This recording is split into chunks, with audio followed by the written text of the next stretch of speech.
In this video, I'm going to cover some of the top bond ETFs that can complement VOO. And along the way, I'm also going to teach you how different types of bonds behave in different market environments and why some are better than others as a complement to an equity portfolio. The key characteristics I'm looking for in an ETF to complement VOO are, of course, the obvious ones like low cost, especially in passive funds.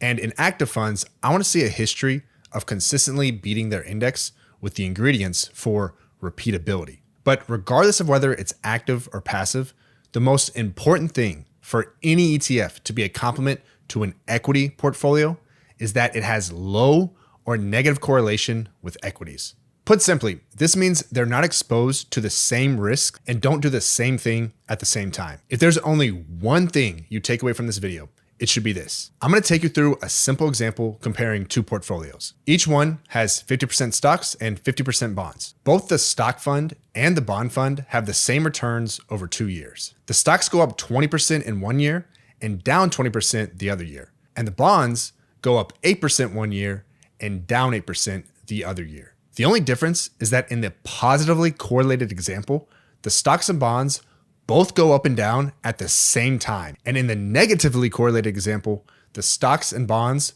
go up and down at opposite times. Let's start with what happens when they're positively correlated. Starting from the left, your stocks go up 20% and your bonds go up 8% in the first year. I put the calculations down at the bottom in case you want to see how the math works out. So in the first year, you make 14% and your $100 investment turns into $114. But then the second year, your stocks are down 20% and your bonds are down 8%. Your return is negative 14%, and you end up with only $98.04 after 2 years, down almost 2%. In the negatively correlated example, your stocks go up 20% in the first year, but your bonds go down 8%.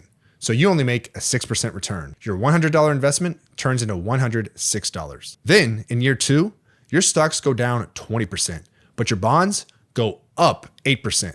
So your return is only negative 6%. In the end, you have $99.64 left over. You're down 0.36% instead of 1.96%, or 1.6% better off after 2 years. Even though your stocks and bonds earned the exact same returns, your overall portfolio did much better when the stocks and bonds were negatively correlated than it did when they were positively correlated. This is why I'm not going to be talking about high yield, emerging market, or other bonds with high credit risk in this video, because they're generally positively correlated with stocks, which makes them not as good of complements to a stock portfolio. It doesn't mean you should never own them. It just means that if you're looking for a complement to equities, there might be better options. The categories of ETFs I'll cover today are short and intermediate term core and municipal bonds, which includes some CD killers. And then what I'll loop together as special situations, which is a term I made up just now. Basically, there are some interesting niche bond ETFs that I'll cover that really don't fit in any of the other categories. By the way, there are hundreds of options and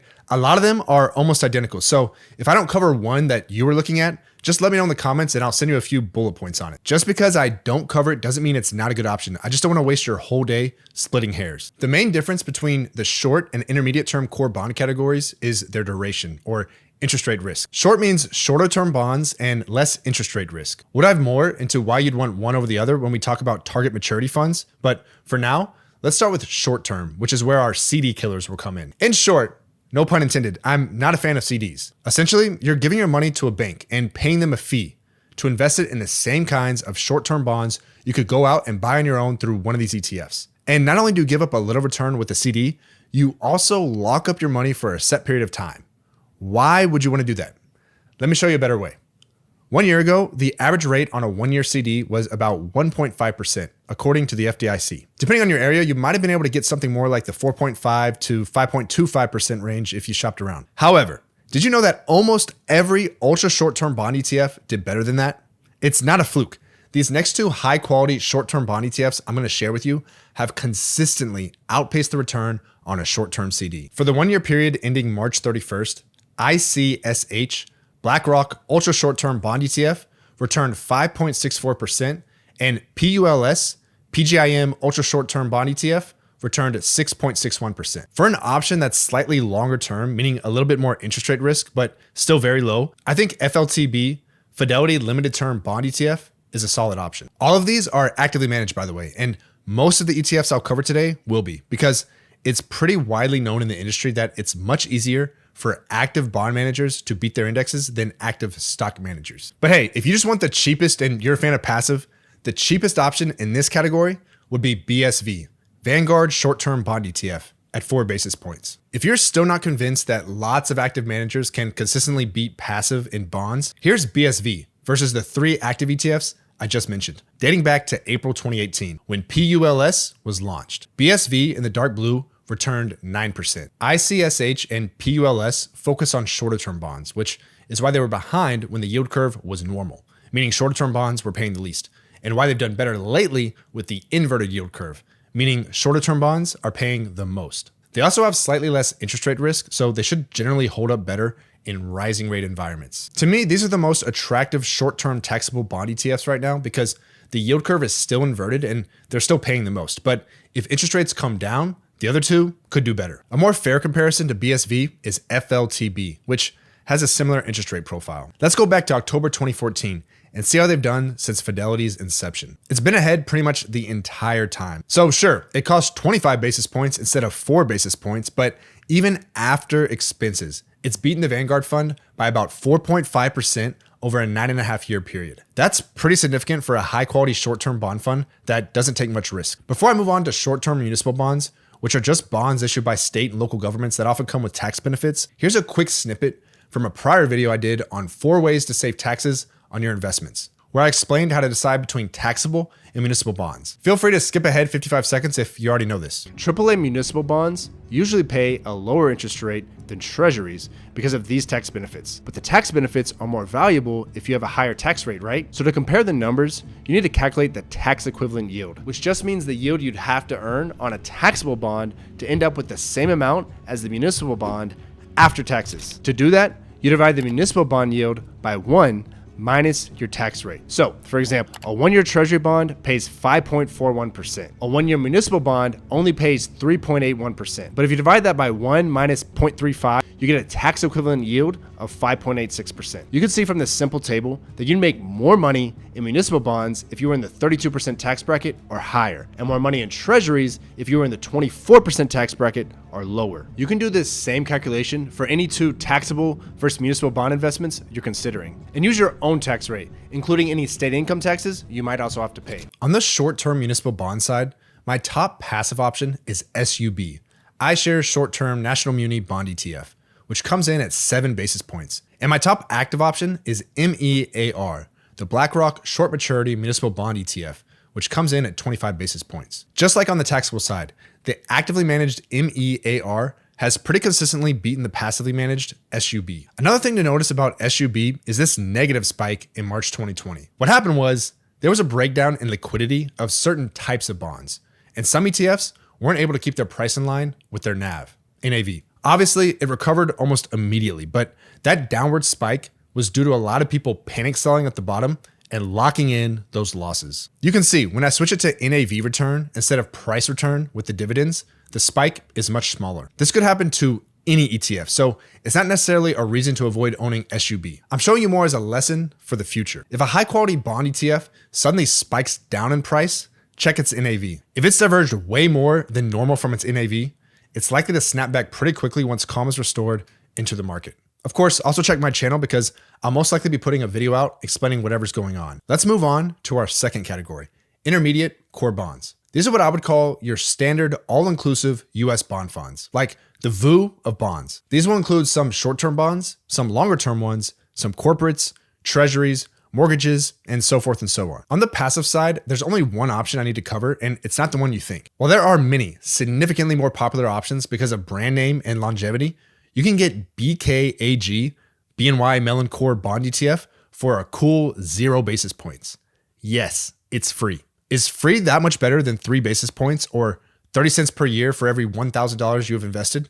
No, but they're all more or less the same, so why pay extra? However, despite the cost advantage, with my own money, I would prefer one of these active options. Like I mentioned in my international video, active ETFs are fairly new, so to get a better sense of a manager's skill, it can be helpful to look at mutual funds with similar approaches. Let's start with our first fund, VCRB, Vanguard Core Bond ETF. Yes, this Vanguard ETF is actively managed for only 10 basis points. It's not exactly the same as Vanguard Core Bond Mutual Fund, but it's managed by the same team with the same benchmark, so we can look at that as a decent gauge of their skill. For fun, let's compare it to Vanguard's own passively managed ultra popular bond ETF, BND. The actively managed Vanguard Core Bond in red has crushed the passively managed BND in blue since its inception by about 4% in 8 years. I'm not saying this is the same as the ETF. It's not. And I'm not saying past results are a perfect predictor of future results, because they're not. But I am saying that I would rather put my own money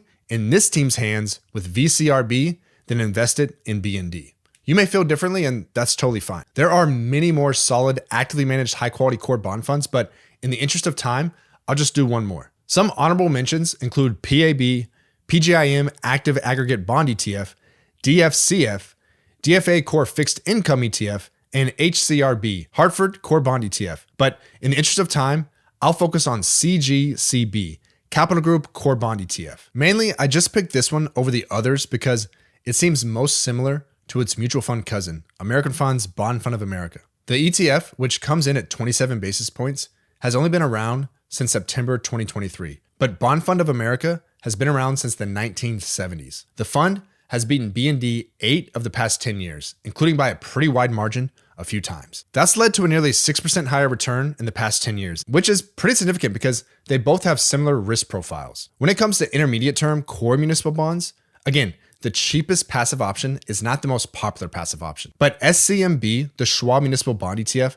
gives you pretty similar exposure to other passive ETFs in this category, only slightly cheaper at just 3 basis points. If you prefer Vanguard or iShares options at 5 basis points, I say go for it. They're all very similar. On the active side, the winner for me is MUNI, the PIMCO Intermediate Municipal Bond Active ETF. Why this one over the other active options? Mainly because this is one of the few that doesn't invest in bonds that are subject to the alternative minimum tax, or AMT. Well, I can't give you advice because I don't know your personal situation. My thought process went like this. Most people who are investing in municipal bonds are doing so for the tax benefits. The tax benefits usually only make sense for higher income investors. Higher income investors are more likely to be subject to the alternative minimum tax, AMT, which curtails some of the tax benefits of the municipal bonds. If you're investing there for the tax benefits, you probably don't want that. So PIMCO is my winner. The passive ETFs I mentioned earlier also don't invest in bonds subject to AMT, by the way. SCMB, our passive option, hasn't been around that long, so let's compare MUNI to the most popular passive option, MUB, iShares National Muni Bond ETF. Since MUNI's inception, the passive option has actually done better. That said, it's largely down due to taking a little more risk. You can see when we just look at the price movements how MUB has had bigger losses in pretty much every downturn. Ultimately though, these are both pretty solid options, and it kind of comes down to your preference for active versus passive. Let's move on to what I'm calling target maturity ETFs. These are passive ETFs that target bonds,